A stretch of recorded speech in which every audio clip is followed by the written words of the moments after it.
Hello guys, जय हिंद। कैसे हो आप सब? स्वागत है आप सभी का आज की अपनी क्लास में। तो हम लोग यहाँ पर एसएससी जीडी 2021 में जो पेपर हुआ था उसका हम लोग यहाँ पर सोल्यूशन देख रहे हैं। और हमने टोटल 28 सेट रीजनिंग के कंप्लीट कर लिए हैं और 28 सेट मैथ के भी कंप्लीट कर लिए हैं। जो अपनी रीजनिंग की क्लास चल रही है वो 7 बजे से चल रही है और जो अपनी मैथ की क्लास है वो कितने बजे से? 8 बजे से आपकी मैथ्स की क्लास है। जो इस क्लास की जो PDF है वो आपको टेलीग्राम में मिल जाएगी और टेलीग्राम का लिंक आपको नीचे दिए गए डिस्क्रिप्शन बॉक्स में मिल जाएगा, ठीक है ना। तो ये वाला पेपर हुआ था 14 दिसंबर 2021 को और फर्स्ट शिफ्ट में ये पेपर हुआ था, ठीक है ना। चलते हैं अपनी आज की क्लास पे और देखते हैं। यहाँ पर है 14/12/2021 को पेपर हुआ था। कहाँ पे हुआ था आप लोग यहाँ पर वेन्यू नेम देख सकते हैं। और एग्ज़ाम का टाइम 9 AM से 10:30 AM, मतलब फर्स्ट शिफ्ट का है इस कांस्टेबल जीडी 2021। देखो 2021 तक का जो आपके एग्जाम का पैटर्न था वो था 25 क्वेश्चन आपके एग्जाम में पूछे जाते थे। 25 क्वेश्चन रीजनिंग के, 25 क्वेश्चन मैथ के, 25 क्वेश्चन जीके जीएस के, 25 क्वेश्चन हिंदी या इंग्लिश के। लेकिन इस बार का जो पैटर्न हुआ है वो थोड़ा सा चेंज हुआ है और आपके एग्जाम में 20 क्वेश्चन आने वाले हैं। तो देखो इसका जो कॉन्सेप्ट है, सारा कॉन्सेप्ट इस पे लगेगा 20 क्वेश्चन पे। यदि आपने सभी सेट स्टार्टिंग से, मतलब सेट 1 से सारे सेट कंप्लीट कर लिए तो आपको एक भी क्वेश्चन में दिक्कत नहीं होने वाली है, ठीक है ना। आप सारे क्वेश्चन कर लोगे जो यहाँ पर आपको 20 क्वेश्चन मिलेंगे, चाहे वो रीजनिंग के हों या मैथ्स के हों, ठीक है ना। तो चलते हैं अपनी आज की क्लास पे और देखते हैं आप पहला क्वेश्चन। हाँ, अगर आपको कोई भी कन्फ्यूजन हो रही हो क्लास में या किसी भी क्वेश्चन में तो आप हमसे यहाँ पर संपर्क कर सकते हैं। और या तो आप लोग कमेंट बॉक्स में कमेंट कर देना, ठीक है ना। तो मैं भी वहाँ पे आपका रिप्लाई दे दूँगा, ठीक है ना। चलते हैं क्लास में। तो ये एक बेहतरीन क्वेश्चन है। इसमें क्या कहा गया है कि उस विकल्पों में से उस बॉक्स का चयन कीजिए जिन्हें निम्नलिखित शीट को रेखाओं पर मोड़ने पर प्राप्त किया जा सकता है, ठीक है ना। तो ये एक डाइस का क्वेश्चन है। आपको इसको एक काम करते हैं, थोड़ा सा जूम कर देते हैं, ठीक है। आपको बताना है कि इस डाइस से कौन सा डाइस बन सकता है। ये एक बेहतरीन क्वेश्चन है। चलो कमेंट करो इसमें कौन सा सही है, ठीक है। मैं तब तक इसके विपरीत लिखता हूँ, जल्दी जल्दी आप लोग कमेंट करो। देखो 3 का विपरीत यहाँ पर 5 हो जाएगा क्योंकि मैंने इसके ऑप्शन सारे छिपा दिए हैं ना। और 6 का विपरीत 1 हो जाएगा। और यहाँ पर 4 का विपरीत क्या हो जाएगा? 4 का विपरीत 2 हो जाएगा। इसका मतलब जब भी कोई विपरीत आ जाए, जैसे ये मेरा हाथ है, ठीक है, तो मेरा हाथ है, मैंने इधर कुछ चीज़ लिखा, या यदि मैं अपना हाथ इस प्रकार से दिखाऊं, यदि आपको इधर का पोर्शन दिखेगा तो पीछे दिखेगा क्या? नहीं दिखेगा। अगर पीछे का दिखेगा तो आगे का नहीं दिखेगा। तो सेम कॉन्सेप्ट यहाँ पे लगता है। अगर देखो 3 यहाँ पर 5 का विपरीत है तो या तो आपको पासे में 3 दिखेगा या तो आपको 5 दिखेगा, ठीक है ना। ये एक साथ दिख सकते हैं ना ही एक साथ ये छिप सकते हैं। ऑप्शन नंबर डी की बात किया तो यहाँ पर देखो 3 और 5 दोनों आ गए। हमने कहा ना तो ये एक साथ दिख सकते हैं ना तो एक साथ छिप सकते हैं। इसमें दिख गए तो ये वाला ऑप्शन अपना गलत हो जाएगा। सेकेंड है इसमें 4 और 2। क्या है? 4 और 2। इस पर देखो यहाँ पर भी ये साथ में दिख गए तो इसका मतलब ये भी ऑप्शन क्या हो गया? अपना गलत हो गया। इसकी बात करें, इसमें देखो 3 है, 2 है और 6 है। देखो इसका हमने 3 ले लिया, इसका ले लिया 2, इसका ले लिया 6। ये तो भाई अपना राइट हो गया। इसके बाद सेकंड है 6, 5, 2। देखो इसका हमने ले लिया 6, यहाँ से ले लिया 5, यहाँ से ले लिया 2। इसका मतलब ये भी सही है, ठीक है। लेकिन अभी आपको एक चीज़ का ध्यान और देना है। वो ध्यान क्या है? देखो यहाँ पर यदि आप लोग देखो तो 5 इस प्रकार से लिखा है और 2 इसके ऊपर लिखा है, जबकि 2 इसके इस साइड होना चाहिए। मतलब इस पे ये जो नीचे वाला भाग है ना, इसके इस भाग के ऊपर है। और इस पे क्या है? इस भाग के ऊपर जाएगा क्या? इसका नीचे वाला भाग नहीं जाएगा। इस वजह से ये क्या हो जाएगा? गलत हो जाएगा, ठीक है ना। तो अपना राइट आंसर क्या हो जाएगा? केवल पासा आपका एक सही होगा। ऑप्शन नंबर फर्स्ट आपका राइट हो जाएगा। तो ये ऑप्शन में किस नंबर पर है? केवल 4। ऑप्शन नंबर 4 पे, ठीक है ना, केवल ए। आगे चलते हैं। अगला क्वेश्चन यहाँ पर है, एक विशिष्ट कूट भाषा में PROTECTION को लिखा जाता है QQ PSFV UHPM, ठीक है। उसी कूट भाषा में एब्सोल्युटली को क्या लिखा जाएगा? देखो यहाँ पर P को इन्होंने क्या लिखा है? Q लिखा है। अब P से हम लोग क्यों जाएंगे? मतलब P होता है 16, Q होता है 17, मतलब हम लोग यहाँ पर +1 जा रहे हैं। कितना जा रहे हैं? प्लस का 1। R से Q में जाएंगे, R 18 होता है, Q 17, यहाँ पर देखो -1 हो गया। O से P में जाएंगे तो यहाँ पर +1, T से S में -1, यहाँ पर E से F में +1 हो रहा है। आगे का देखेंगे फिर -1, फिर +1, फिर -1। मतलब पहले क्या हो रहा है? पहले हो रहा है +1, फिर हो रहा है -1। तो सेम इस पर भी लगा देंगे एब्सोल्युटली पे, ABSOLUTELY तो यहाँ पर क्या हो जाएगा, इस पर हम लोग करेंगे +1 तो a से यहाँ पर क्या हो जाएगा b हो जाएगा, इसमें -1 करेंगे तो b से a हो जाएगा। इसमें हम लोग अगेन +1 करेंगे तो s होता है 19, यहाँ पर t मिल जाएगा 20, o से हम लोग एक माइनस जाएंगे तो n मिल जाएगा, l से हम लोग एक प्लस जाएंगे तो m मिल जाएगा। इससे हमें क्या जाना पड़ेगा, एक माइनस, तो यहाँ पर 21 से एक माइनस जाएंगे हमें मिल जाएगा t, और t से अगेन एक हम प्लस जाएंगे हमें मिल जाएगा u, e से हम लोग माइनस आएंगे तो मिलेगा d, l से हम लोग +1 जाएंगे तो फिर हमें मिल जाएगा m, और इससे हम लोग -1 आएंगे क्या मिलेगा x। तो इस प्रकार का आपको जो भी ऑप्शन दिखे वो आपका राइट आंसर हो जाएगा, ऑप्शन नंबर 2, ठीक है ना। आगे चलते हैं। यहाँ पर है, एक पंक्ति में बैठे विल्सन, पीटर, याग्रिक और जोहरा टीवी देख रहे हैं। याग्रिक जोहरा के बाईं ओर बैठा है जो विल्सन के बाईं ओर है, ठीक है। याग्रिक के बाईं ओर कौन है यदि वह पंक्ति के किसी भी छोर पर नहीं है। चलें बताएं इस क्वेश्चन को। देखो, एक पंक्ति में बैठे विल्सन, पीटर, याग्रिक और जोहरा, कितने लोग हैं, 4 लोग। यहाँ पर पढ़ो, याग्रिक जोहरा के बाईं ओर बैठा है, तो जोहरा मान लो यहाँ पे है तो याग्रिक कहाँ हो जाएगा, याग्रिक यहाँ पे हो जाएगा। जो विल्सन के बाईं ओर, अब ये जो आया है किसके लिए आया है, याग्रिक के लिए कि जोहरा के लिए। जब कभी भी जो आ जाए वो होता है ऑब्जेक्ट के लिए, तो ऑब्जेक्ट यहाँ पर क्या है, जोहरा, तो जो किसके लिए आया है, जोहरा के लिए आया है, जो विल्सन के बाईं ओर है। जोहरा किधर है, विल्सन के बाईं ओर है, तो विल्सन हम यहाँ पर बैठा देंगे। देखो विल्सन के बाईं ओर हो गया। याज्ञिक के बाईं ओर कौन है, याज्ञिक है, टोटल 4 लोग हैं, मतलब इसके बाईं ओर और कोई बैठा होगा। कितने लोग थे, पीटर था, विल्सन था, याग्रिक और जोहरा, तो यहाँ पर याग्रिक हो गया, जोहरा हो गया, ठीक है, विल्सन हो गया, बचा कौन, पीटर, तो यहाँ पर पीटर हो जाएगा। क्या पूछ रहा है, वह पंक्ति के किसी छोर पर नहीं बैठा, हाँ याग्रिक नहीं बैठा किसी छोर पर, तो यहाँ पर पूछ रहा था याज्ञिक के बाईं ओर कौन है, तो याज्ञिक के बाईं ओर कौन है, पी है, मतलब पीटर है। ऑप्शन नंबर 2 हमारा यहाँ पर राइट हो जाएगा। आगे चलते हैं। अगला यहाँ पर है, 5 व्यक्ति ABCDE एक पंचभुजाकार मेज के एक कोने पर मेज के केंद्र की ओर मुंह करके बैठे हैं। C A के दाईं ओर और D की बाईं ओर दूसरे स्थान पर है। E A और D के बीच में नहीं है। E की बाईं ओर से E की बाईं ओर तीसरे स्थान पर कौन बैठा, आपको ये बताना है, ठीक है। चलो एक पंचभुज बना लेते हैं हम लोग, ऐसे करके बन गया। अब देखो इन सभी का मुंह किधर है, केंद्र की ओर है, इस साइड है इन सभी का मुंह।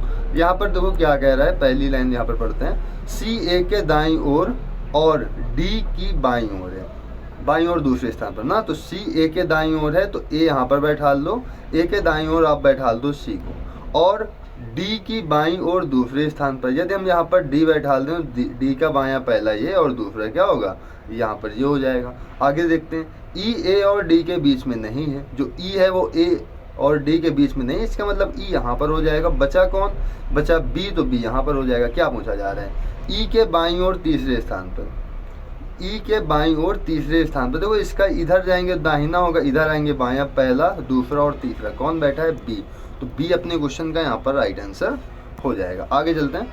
यहाँ पर है, दिए गए विकल्पों में उस आकृति का चयन करें जो निम्न आकृति श्रृंखला में प्रश्नवाचक चिन्ह के स्थान पर आ सकती है। देखो इसको थोड़ा सा जूम कर लेते हैं, क्या करते हैं, इसको थोड़ा सा जूम कर ले और देखते हैं। तो वैसे तो ठीक है, नॉन वर्बल रीजनिंग का आप लोग का स्क्रीनशॉट लेके चेक करो तो आपको ज़्यादा क्लियरिटी मिलेगी, लेकिन देखते हैं यहाँ पे। देखो ये लाइन यहाँ पे है, सेकेंड में ये एंटी क्लॉक घूम रहा है, देखो इसके बाद इधर आ गया, इसके बाद यहाँ आ गया, इसके बाद यहाँ आ गया, अब ये कहाँ पर आएगा, ये लाइन आएगी यहाँ पर, ऐसे करके यहाँ पहले खाने में भरा हुआ है, यहाँ दूसरे खाने में, यहाँ ऐसे तीसरे में, यहाँ चौथे में, यहाँ कहाँ भर जाएगा, 5वें खाने में, ठीक है ना। तो इस प्रकार का कौन सा ऑप्शन दिख रहा है, ये वाला तो अपना गलत हो जाएगा, ठीक है। 5वें खाने में इसका मतलब ये इस साइड भरा जाएगा, ये यहाँ पर, और देखो, और यदि मैं बीच वाले की बात करूँ जो बीच में बना हुआ है आकृति, तो पहली आकृति देख लो इसमें इस प्रकार से, ठीक है, ये ऊपर की ओर है, ये इधर घूमा है क्लॉकवाइज, ये फिर ये क्लॉकवाइज इधर घूम गया, इधर ये घूम गया, इसका मतलब ये इस प्रकार का कुछ आएगा और ये ऊपर की ओर जाएगा, ठीक है। तो ऑप्शन नंबर आपको कहाँ मिल रहा है, ऑप्शन नंबर 4 में ये चीज़ देखने को मिल रहा है, तो इस वजह से ऑप्शन नंबर 4 आपका क्या हो जाएगा, राइट आंसर हो जाएगा। आगे चलते हैं। अगला क्वेश्चन यहाँ पर है, एक कक्षा में 48 लड़के ऐसे हैं जिनकी लंबाई 157 सेंटीमीटर से अधिक है। क्लियर है, यदि यह संख्या कुल लड़कों की संख्या का 4/5 है, ठीक है ना। अगर मान लो कुल लड़के 5 हैं तो 4 लड़कों की हाइट 48, मतलब 4 किसके बराबर हो जाएंगे, 48 के बराबर हो जाएंगे, ठीक है ना। चलो आगे पूरा क्वेश्चन पढ़ लेते हैं, फिर इसके बाद इसको करते हैं। यदि यह संख्या कुल लड़कों की संख्या की 4/5 है और लड़कों की संख्या कुल छात्रों की संख्या की 3/4 है, तो कक्षा में लड़कियों की संख्या कितनी है, ठीक है ना। अब देखो यहाँ पर दिया गया है, यदि कुल संख्या, अगर यह संख्या कुल लड़कों की संख्या का 4/5 है, अगर ये कह रहा है कि लड़के 5 हैं और उनमें से 4 लड़के की जो हाइट है वो 157 से अधिक है, और यहाँ पर 4 लड़कों की वैल्यू कितनी दे रखी, 48, तो 4 बराबर कितने की होगी, 48 के, मतलब 1 बराबर कितना आएगा, 12, और 5 बराबर कितना हो जाएगा, 60। टोटल लड़के कितने हो गए, 60 हो गए। यहाँ पर क्या बोला गया कि लड़कों की जो संख्या है वो कुल छात्रों की संख्या की 3/4, मतलब कुल छात्र अगर 4 हैं तो लड़के कितने, 3, यहाँ पर टोटल लड़के कितने, 60, तो 3 की वैल्यू कितनी हो गई, 60 हो गई। तो यहाँ पर 1 की वैल्यू कितनी आएगी, 1 की वैल्यू आ जाएगी 20। तो टोटल लड़के कितने, 4 हैं। पूछा क्या गया, लड़कियों की संख्या। अगर टोटल छात्र 4 हैं, उनमें से 3 लड़के हैं, तो लड़कियां कितनी हैं, लड़कियां तो 1 ही होंगी ना, तो 1 की वैल्यू कितनी आ गई, 20, तो टोटल कितनी लड़कियां यहाँ पर, 20 लड़कियां हो जाएंगी। आगे चलते हैं। अगला यहाँ पर है, यदि ए गुणा को निरूपित करता है, बी भाग को निरूपित करता है, सी माइनस को निरूपित करता है और डी प्लस को निरूपित करता है, तो निम्न व्यंजक का मान कितना होगा। देखो 55 हमने लिख दिया, ए किसको निरूपित कर रहा है, मल्टीप्लाई को हमने 5 लगा दिया, बी निरूपित कर रहा है भाग को, अगेन 5 लिख दिया, सी निरूपित कर रहा है माइनस को, फिर 5 लिख दो, यहाँ पर डी निरूपित कर रहा है प्लस को, यहाँ पर आप लोग 3 लिख दो। ये देखो 5 से 5 कट जाएगा, कितना आएगा 1, 55 का गुणा 1 में कराएंगे, यहाँ 55 ही आएगा, 5 से 3 घटा दो, -2 आ जाएगा, कितना आएगा यहाँ पर 53। अपने क्वेश्चन का राइट आंसर हो जाएगा ऑप्शन नंबर 3। आगे चलते हैं। अगला क्वेश्चन यहाँ पर दिया गया है, कुछ इस प्रकार का आपको आकृति दिख रही होगी, ठीक है, ऐसे करके आकृति दिख रही होगी, और इसको बताना है कि ये किस फिगर में है, ठीक है ना। तो हमने कई बार कहा भाई नॉन वर्बल रीजनिंग है, स्क्रीनशॉट ले लो। वैसे देखते हैं इस वाले पे, तो ये कहीं पर दिख नहीं रहा, ये ऐसे लाइन मान लो आ गई, लेकिन ये इधर क्यों चली गई। अगर आप लोग यहाँ पर देखो तो एक लाइन जो इस प्रकार से आई है, ठीक है, एक लाइन इस प्रकार, और यहाँ से लाइन इस प्रकार से होके इस प्रकार चली गई है, ठीक है। तो ये वाले फिगर में आपको ये वाली आकृति देखने को मिल जाएगी, ठीक है ना। आगे चलते हैं। अगला क्वेश्चन यहाँ पर, समुद्री जीव झींगा और वालरस, ठीक है ना। तो झींगा भी समुद्री जीव है, वालरस भी समुद्री जीव होता है, लेकिन झींगा और वालरस दोनों क्या होते हैं, अलग अलग जीव होते हैं, लेकिन ये दोनों क्या होते हैं, समुद्री जीव होते हैं। तो इस प्रकार का इस पे फिगर बन जाएगा आपको ऑप्शन नंबर 3। आगे है, दिए गए विकल्पों में उस अक्षर समूह का चयन करें जो निम्नलिखित श्रृंखला में प्रश्नवाचक चिन्ह के स्थान पर आ सकता है। देखो यहाँ पर क्या हो रहा है, FJNR, यहाँ पर कॉमा लगा, यहाँ से कॉमा हटा देना। आगे क्या है, CGKO, आगे देखेंगे IMQ, ऐसे करके लिखा हुआ है। अगर हम इसका रिलेशन देखें कुछ, ठीक है, तो यहाँ से इसका रिलेशन देख लो, यहाँ पर क्या हो रहा है, -3 हो रहा है सर, कितना हो रहा है, -3 हो रहा है। आगे हम लोग देखेंगे तो J से मतलब 10 से 7 आ रहे हैं, यहाँ भी सर -3 आ रहे हैं। इसका देखेंगे तो सर यहाँ भी -3 है, इस पर देखेंगे तो यहाँ भी -3, ठीक है ना। यदि हम C से I का रिलेशन देखें तो C होता है 3, I होता है 9, यहाँ पर सर प्लस का 6 हो रहा है। इस पे देखो तो यहाँ भी क्या हो रहा है, प्लस का 6 हो रहा है, इस पे भी क्या हो रहा है, प्लस का 6 हो रहा है, इस पे भी क्या हो रहा है, प्लस का 6 हो रहा है, ठीक है। पहले वाले में क्या हुआ, -3 हो रहा है, अगले वाले में क्या हो रहा है, -6 हो रहा है। सर आगे क्या होगा, देखो या तो इनके अंतर होगा, 3 और 6 के बीच का अंतर कितना है, 9 का अंतर आ रहा है, तो IMQU, या तो आगे 9 का अंतर होगा, मतलब इसके जो आगे आएगा कितने का अंतर होगा, 9 का, क्योंकि 3 और 6 के बीच में 9 का अंतर है। तो I में 9 ऐड करेंगे, 9 कितना होता है, 18, तो क्या आना चाहिए, R। लेकिन R नाम से कोई भी ऑप्शन चालू नहीं है, इसका मतलब यहाँ पर +9 तो हो नहीं सकते, क्या यहाँ पर +9 तो हो नहीं सकते। क्या मैं +6 करके देख लूँ, या यहाँ पर कितना है, -3 है ना, -3 +6 शायद -3 हो रहा हो, तो एक बार -3 भी करके चेक कर लेते हैं हम लोग यहाँ पर। तो I का कोड कितना होता है, 9 होता है, 9 में हम लोग 3 जाएंगे, कितना मिल जाएगा, 6 मिल जाएगा, और 6 कोड होता है F का, ठीक है। यहाँ पर 13 होता है, सॉरी M होता है, कितना कोड होता है M का, 13 होता है ना, 3 चले आओ क्या मिलेगा, 10 मिल जाएगा। Q का कोड 17 होता है, 17 में 3 चले आओ, 17 माइनस 3 करोगे कितना हो जाएगा, 14 हो जाएगा ना। 14 फिर होता क्या, n होता है, और u से हम लोग 3 आएंगे तो r मिल जाएगा। कोई ऑप्शन है क्या, F J N R, sir F J M R का तो है, एन आर का नहीं, इस वजह से ये भी अपना कॉन्सेप्ट नहीं लगेगा। ठीक है, अपने 2 कॉन्सेप्ट तो खराब हो गए। अब देखो लगता क्या है इस पर, चलो देखते हैं।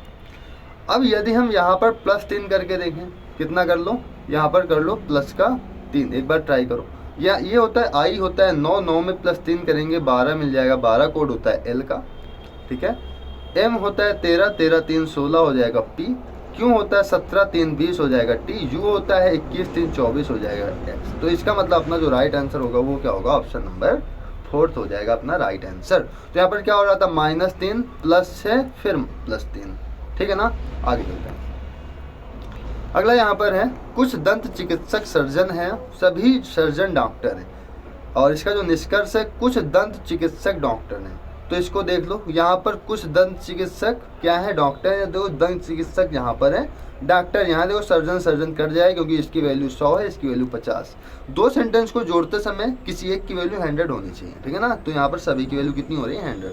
तो इसका मतलब ये वाला अपना क्या हो जाएगा, राइट हो जाएगा। अब देखो सर्जन और चिकित्सक में फिर रिलेशन पूछ रहा है, लेकिन ये रिलेशन कैसा है, निगेटिव। कभी भी 2 पॉजिटिव सेंटेंस जुड़ेंगे तो कभी भी निगेटिव रिलेशन नहीं बनेगा, हमेशा कैसा बनेगा, पॉजिटिव। इस वजह से आप ये हमारा निष्कर्ष सेकंड गलत हो जाएगा। यहाँ पर ऑप्शन कौन सा सही होगा, ऑप्शन 4, केवल निष्कर्ष पहला अनुसरण करता है। आगे चलते हैं। यहाँ पर दी गई आकृति के दर्पण प्रतिबिंब का चयन कीजिए, जबकि दर्पण को इसके दाईं ओर रखा गया। देखो दर्पण को हम लोग इसके यहाँ पर रखते हैं, तो देखो इसका फिगर कुछ इस प्रकार से बन जाएगा। जो दर्पण के नज़दीक वो दर्पण के नज़दीक रहेगा, तो इधर इस साइड पे काला है ना, तो इसके इस साइड पे यहाँ पर क्या हो जाएगा, एकदम से काला हो जाएगा। और इस प्रकार से बनाना, थोड़ा बड़ा ऐसे काला हो जाएगा। F कुछ इस प्रकार से बना है तो इसका F कुछ इस प्रकार से बन जाएगा। ऐसा काला और F किस में है, या तो इसमें है या तो इस पे। ये 2 ऑप्शन तो अपने क्या हो गए, गलत हो गए। क्या हो गया, ये 2 ऑप्शन तो अपने गलत हो गए। अब देखो यहाँ ब्लैक का पोर्शन यहाँ है, तो इसका मतलब इस साइड होगा ब्लैक का पोर्शन। ठीक है, और इसके बाद यहाँ व्हाइट है तो ये इधर वाला पोर्शन व्हाइट रहेगा। इस पे क्या, इस पे डार्क है, इस वजह से ये भी ऑप्शन गलत। ऑप्शन बचा कौन, ऑप्शन 4, तो इस वजह से ये ऑप्शन अपना क्या हो जाएगा, राइट हो जाएगा। ठीक है ना, आगे अगला यहाँ पर है, उस सही विकल्प का चयन कीजिए जो दिए गए शब्दों के उस क्रम को दर्शाता है जिस क्रम में वे अंग्रेजी शब्दकोश में मौजूद होते हैं। आपने डिक्शनरी काफ़ी देखी होगी, तो डिक्शनरी यहाँ पे देखना है। ठीक है, डिक्शनरी देखो और बताओ कि कौन सा वर्ड पहले आएगा, कौन सा बाद में आएगा। हमने आपको कई बार बताया जो चीज़ कॉमन मिले उसको हटा दो। COU तक कॉमन मिल रहा है तो U तक का काम खत्म हो गया। इस पे R है, इस पे R है, इस पे R है, इस पे N है, इस पे R है, तो R पहले आता है, N पहले आता है। इसका मतलब 4 नंबर की मीनिंग तो पहले आ जाएगी, तो इसका काम खत्म हो गया। देखो इस पे R है, यहाँ भी R है, यहाँ भी R है, यहाँ भी R है, R से R हटा दो। ठीक है ना, यहाँ पर क्या है, T है, S है, T है, A है, तो A पहले आएगा तो 5 नंबर की मीनिंग पहले आ जाएगी। अब बताओ S पहले आता है, T सर पहले आता है, S तो 2 नंबर की मीनिंग पहले आएगी।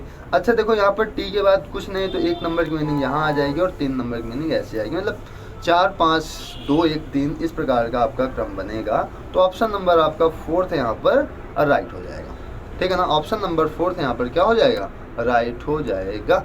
आगे चलते हैं क्वेश्चन नंबर 14 पे। यहाँ पर है, कलम का स्याही से वही संबंध है जो सुई का किससे, सुई का देखो अगर कलम में स्याही नहीं है कोई काम करने, अगर सुई में धागा नहीं है तो क्या काम कर, कपड़े सिल ही नहीं सकता है। ठीक है ना, तो सुई का किससे संबंध हो जाएगा, धागे से हो जाएगा, सिंपल सी बात है। आगे अगले दिए गए पैटर्न का ध्यानपूर्वक अध्ययन करें और उस संख्या का चयन करें जो प्रश्नवाचक चिन्ह के स्थान पर आ सकती है। देखो 9 और 8 को मिला कैसे करके ये वाली नीचे वाली लाइन बना लो, कैसे बनेगा। देखो इसको एक काम करो, 9 8 17, 17 जोड़ दो, इसको कितना हो गया 17, 17 में 2 का गुणा कर दो, कितना हो गया 34, 34 से 43 बनाने के लिए क्या कर लो, +9 कर लो, कितना बन जाएगा 43 बन जाएगा। सेम यहाँ पर कर लो, 12 और 10 हम लोग ऐड करेंगे, कितना हो गया 22, 22 में 2 का गुणा कर दो, कितना हो जाएगा 44, 44 से 54 कैसे बनेगा, +10 ऐड कर दे, कितना हो गया 54। इसका मतलब हम लोग ऐड क्या कर रहे हैं, पहले वाले में 9 ऐड किया मतलब ये पहली संख्या, दूसरे वाले हमने 10 ऐड किया मतलब ये दूसरी संख्या। क्लियर है। वैसे इसमें कर लो 13 + 14 को ऐड करो, कितना हो 4 3 7 1 1 2 27 हो गया। 27 गुणे 2 करेंगे कितना मिल जाएगा हमें 54 मिल जाएगा, और 54 में 13 ऐड कर दो, जैसे 13 ऐड करोगे आपको कितना मिल जाएगा 67, जो कि अपने क्वेश्चन का राइट आंसर यहाँ पर हो जाना है, ठीक है ना। आगे यहाँ पर है, एक निश्चित कूट भाषा में सिंगर को लिखा जाता है 42-30 और GOALEE को लिखा जाता है 23-22, ठीक है। तो उसी कूट भाषा में FLEXCN को कैसे लिखा जाएगा, चलो इसको देखते हैं। जी का कोड होता है 7, ओ का कोड होता है 15, ए का कोड होता है 1। जोड़ो इसको, 15, 5, 20, 3, 23, मतलब 3 को आप लोग जोड़ लो। इसको जोड़ो, हमें कितना मिल गया 23। इसको जोड़ो जरा। एल का कोड होता है 12, ई का कोड 5, ई का कोड 5, कितना हो गया 22। अगर आप इसको जोड़ लो तो 7 + 5 + 18, 12, 18 होता है 30। इसको जोड़ोगे कितना आएगा 42। सेम आप लोग फ्लेक्शन को कर लो, FLEXCN। क्या करना है, इन 3 को एक साथ जोड़ लो, इन 3 को एक साथ जोड़ लो, ठीक है ना। तो F का कोड होता है 6, L का कोड होता है 12, 12, 6, 18, E का कोड होता है 5, 18, 5, 23। ऑप्शन नंबर थर्ड अपना क्या हो जाएगा, यहाँ पर राइट हो जाएगा। आगे यहाँ पर है 30, 41, 57, 78, 104, 135। क्वेश्चन मार्क के स्थान पर क्या आएगा, करते हैं इसको। तो यहाँ पर हो गया सर 30, 41, 57, 78, 104, 135 और क्वेश्चन मार्क। देखो स्टेप फॉर्म लगा दो इस पर। पहले स्टेप फॉर्म लगाएंगे, अंतर कितने का आ रहा है सर, यहाँ पर अंतर आ रहा है 11 का। आगे लगाएंगे तो 7 से 1 जाएगा, यहाँ पर हो जाएगा 6, यहाँ पर 16 का अंतर आ रहा है। फिर यहाँ पर सर 21 का अंतर आ रहा है। यहाँ पर सर देखेंगे तो 14 से 8 जाएगा, 6 मिलेगा। फिर 26 का अंतर आ रहा है। इस पर सर 31 का अंतर आ रहा है। आगे कितने का अंतर आ गया, देखो +5 हो रहा है, +5 हो रहा है, यहाँ भी +5 हो रहा है, यहाँ भी +5 हो रहा है, आगे +5 होगा। 31, 5 कितना हो जाएगा 36 होगा ना। तो 135 में आप लोग क्या करो, 36 ऐड कर दो। 35 दूनी 70, 71, 171 अपने क्वेश्चन का राइट आंसर यहाँ पर हो जाना है, ठीक है ना। आगे चलते हैं। क्वेश्चन सेम लिखा है क्या ये, एक मिनट, नहीं 18 नंबर, हाँ हमें लगा सेम है, ठीक है। चलो यहाँ पर क्या हो जाएगा 28, 14, यहाँ पर देखो 28, 14, 14, 21, 42, 105। आगे क्वेश्चन मार्क क्या आएगा, क्वेश्चन मार्क के स्थान पर बता सकते हो। अच्छा देखो 28 का जैसे इसको देखेंगे, ये सर लिखा है 1/2 मतलब 0.5 लिखा हुआ है। ये 14 गुणे, ये 14 में 1 का गुणा कर देंगे 14 मिल जाएगा। 14 में 1.5 का गुणा करेंगे 21 मिल जाएगा। 21 में 2 का गुणा करेंगे 42 मिल जाएगा। 42 में 2.5 का गुणा कर देंगे तो 105 मिल जाएगा। आगे देखो 0.5, 1.5, 2, 2.5, यहाँ पर कितना आएगा 3, 3 × 5 = 15, 3 × 1 = 3, कितना आ गया 315 अपने क्वेश्चन का राइट आंसर हो जाना है, ठीक है ना। आगे यहाँ पर क्वेश्चन है, उस विकल्प का चयन कीजिए जो तीसरी संख्या से उसी तरह संबंधित है जो दूसरी संख्या पहली संख्या से संबंधित है और छठी संख्या पांचवी संख्या से संबंधित है, ठीक है ना। यहाँ पर देखो लिखा 78, यहाँ हो गया 87, मतलब क्या इस पे नंबर का एयर फेयर है क्या, इधर उधर हुआ है क्या। चलो इसको देखते हैं। यहाँ पर 65 को लिख दिया 56, हो सकता है। 43 को क्या लिख दो, 43 को लिख दो 34 और 34 अपने क्वेश्चन का राइट आंसर आगे हो जाएगा, ठीक है ना। चलो यहाँ पर फिर एनोलॉजी है, ठीक है ना, अक्षर श्रृंखला की। यहाँ पर उस विकल्प का चयन करें जो चौथे अक्षर समूह से उसी प्रकार संबंधित है जिस प्रकार पहला अक्षर दूसरे अक्षर समूह से संबंधित है। देखो यहाँ पर ए है, ए का कोड 1 होता है, जी का कोड 7 होता है, मतलब +6 आगे जा रहे हैं। तो इसका मतलब यहाँ से हम लोग +6 आगे गए होंगे तो एस से हम लोग घटा देंगे -6, तो इसका कोड होता है 19, 19 से 6 घटाएंगे 13 मिल जाएगा, 13 कोड होता है एम का।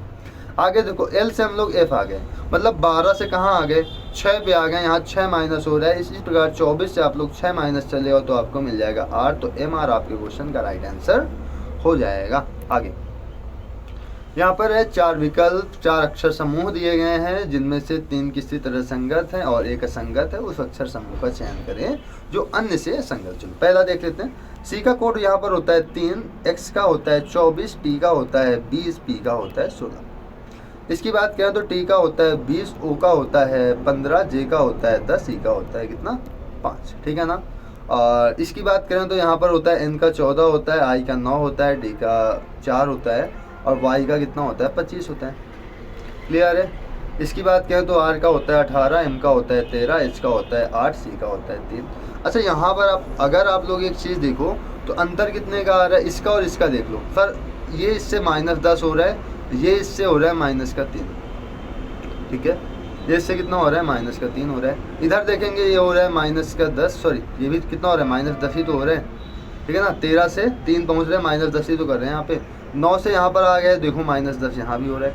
इसकी बात क्या है, यहाँ भी -10 हो रहा है, यहाँ भी -10 हो रहा है। इस पे देखो यहाँ पर -10 हो रहा है और यहाँ पर कितना हो रहा है 24 से हम लोग 10 जाएंगे, कितना मिलेगा 14 मिलेगा, लिखा कितना 16।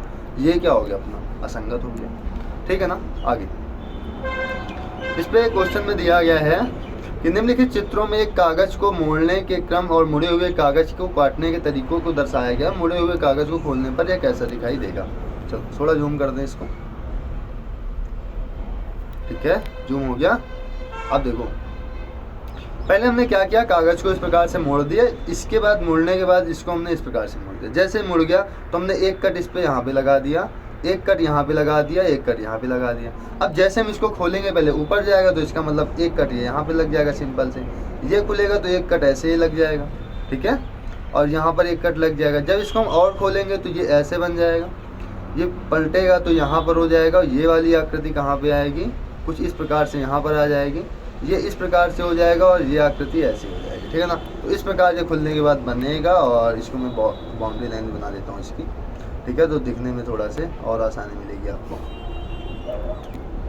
देखो ऐसी आकृति आपको कहाँ पे दिख रही है, तो आप लोग देखेंगे ऐसी आकृति सर दिख रही है हमें केवल ऑप्शन नंबर 1 में। सर इसमें क्या, इसमें ऊपर कट लगा ही नहीं है, ये गलत हो गया, इस पर ऊपर कट है ही नहीं, ये गलत हो गया, ठीक है, इस पर लॉजिकल कट लगे हुए काफ़ी सारे, इस वजह से ये भी गलत है, ठीक है ना।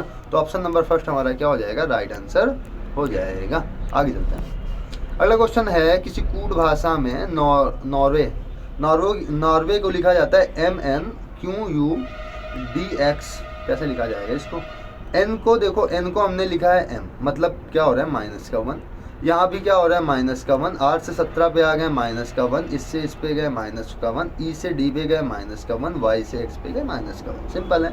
सभी में क्या हो रहा है -1। वैसे SYDNEY सिडनी को क्या लिखा जाएगा, इस पे -1 आ जाओ तो r मिलेगा, क्योंकि इसका कोड 19 होता है, इसका 25 होता है, इसका 4 होता है, इसका 14 होता है, e का 5 होता है, y का 25 होता है, ठीक है ना। इससे हम लोग -1 चले गए 18 मिल गया, इससे -1 जाएंगे 24 मिलेगा, x इससे -1 आ जाओ तो यहाँ मिल जाएगा c। आगे यदि हम लोग -1 जाए तो हमें मिलेगा m, इस पे मिल जाएगा d और यहाँ पर मिल जाएगा x, क्योंकि 25 से एक माइनस और 24 मिलेगा और 24वां अक्षर क्या होता है, x होता है। ऑप्शन नंबर 4 हमारा यहाँ पर सही हो जाएगा, ठीक है ना। आगे यहाँ पर अक्षरों के उस संयोजन का चयन कीजिए जिसे दी गई श्रृंखला के रिक्त स्थानों में क्रमबद्ध रूप से रखने पर श्रृंखला पूर्ण हो जाएगी। क्या रखें, तो देखो जहाँ का ग्रुप बड़ा हो वही टारगेट कर लो। देखो क्या एक्स आर है, आर के पहले यहाँ पर क्या आना है, एक्स आना है, आर के पहले यहाँ पर क्या आना है, एक्स आना है। अच्छा आर के बाद डी आना है ना, आर के बाद आ जाओ डी, डी के बाद क्या हो, पी है। अच्छा पी के बाद क्या आएगा, अच्छा मान लो डी के बाद यहाँ पर आ गया पी, पी के बाद क्या है, एन है, तो 100% पी के बाद क्या होगा, एन होगा। भर गया सब, पी के बाद क्या होगा, एन होगा। क्या भरा जाएगा, N R P X D N, N R P X D N, N R P X D N कहाँ पे, ऑप्शन नंबर फर्स्ट पे। क्लियर है, आगे चलते हैं हम लोग। अगला क्वेश्चन है और आज का लास्ट क्वेश्चन है। यहाँ पर क्या है, धीरज संतोष का इकलौता पुत्र है और संतोष मेरी माँ की इकलौती पुत्री है, ठीक है। तो मेरी माँ का धीरज के साथ कैसे संबंध, तो धीरज किसका इकलौता पुत्र है, संतोष का, तो यहाँ पर हो जाएगा संतोष, संतोष का इकलौता पुत्र हो जाएगा यहाँ पर धीरज, इकलौता पुत्र हो जाएगा।